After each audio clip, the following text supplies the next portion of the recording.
চলো ভ্রাতা, ওই সর্বোচ্চ স্থান আমাদেরই হবে। এই যে, কে তুমি? তুমি অদ্ভুত সুন্দর কমলা আসনের যোগ্য নাও। এই মুহূর্তে স্থান ত্যাগ করো।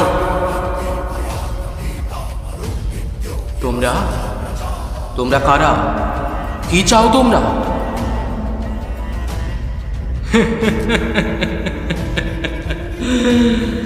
যুদ্ধ যুদ্ধ চাই আমরা। যদি যুদ্ধ না চাস তাহলে ছেড়ে দে এই আসন। আমরা এই আসনের যোগ্য।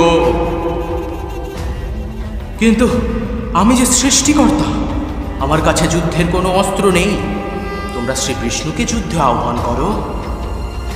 আগে আমরা তোমার আসন দখল করব, তারপর বিষ্ণুর সাথে যুদ্ধ করব।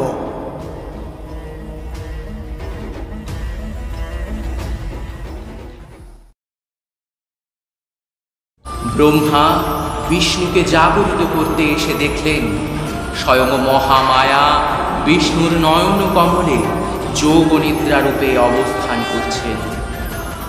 তখন ব্রহ্মা দেবীর স্তুতি পাঠ করতে লাগলেন। দেবী ব্রহ্মার স্তুতিতে প্রবুদ্ধা হয়ে বিষ্ণুর অঙ্গ প্রত্যঙ্গ থেকে বাহির হলেন। বিষ্ণুর যোগনিদ্রা ভঙ্গ হল।